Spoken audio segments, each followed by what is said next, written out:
of all, hello. Second of all, this video is going to be a little bit different. I don't know why I'm saying that because my channel's very new, so anything I do is technically new and not different because there is no established norm. So this time we're going to look at preparing for a convention, my first as a matter of fact. If I say anything wrong that I come to seriously regret later, trust me, you'll know about it. So yeah, I'm going to take you through my first print of Starscream because it's a Transformers convention.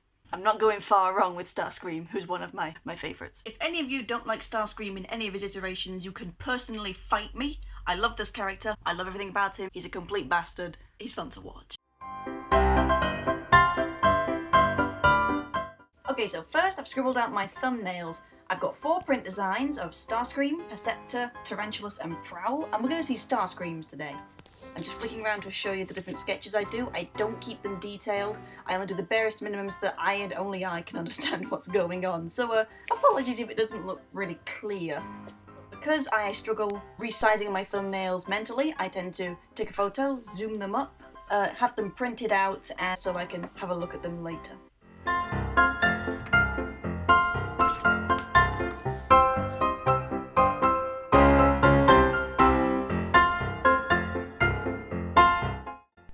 So straight up, I'm a nerd and I don't deny it. I have Starscream as a toy, I have lots of Transformers as a toy, and I use them for perspective, because they're not accurate, but they are great for lighting and whatnot.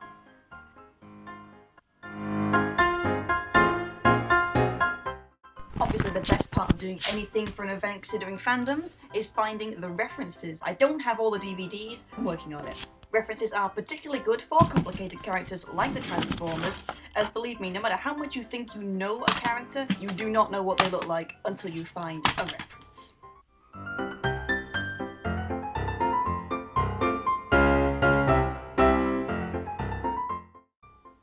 At this stage, I'm looking to grab anything that I can, anything I think will be useful, anything I might use, anything I might not want to use, just to see if I can work with it in terms of the final design. This is the fun experiment stage after all, this isn't doing the final piece, so I can grab pretty much whatever I like. I have mixed media paper, which is my go-to. You see me here grabbing watercolours, inks, various metal flakes, I believe, even some distress ink. I can use distress ink if I spray it with water and then paint it on. You don't have to stamp it. That's one of the cool little nitpicks about that particular trade. I'm not very organised. Everything is just in a box or on 2 shelves. So, kids, organise your art supplies. Don't do what I do. But if you do what I do, respect to you, I know how difficult it is to put things down and lose them immediately during these processes.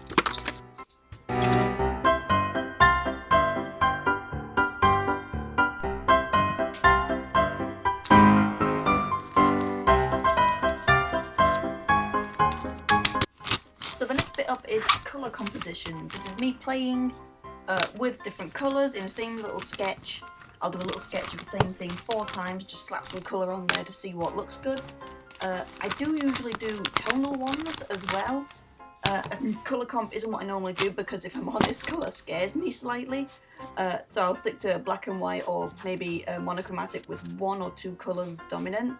But for these I want them all to be full colour, just time to push some boundaries and figure out how the colour wheel works essentially. You can see I'm going with purple because the inside of the Nemesis has a huge purple colour scheme that I absolutely cannot leave out if I want to do this as a scene. I'm not sure how loose or how tight I want to make this yet, but I'm pretty happy with what I've made so far.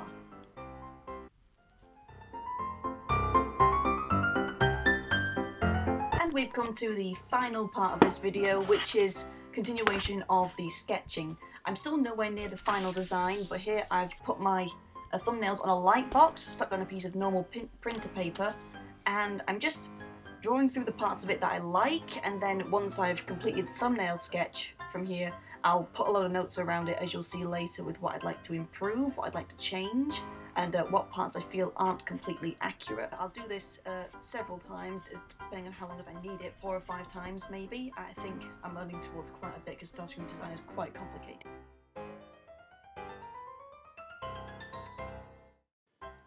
And as they say, that is it for today.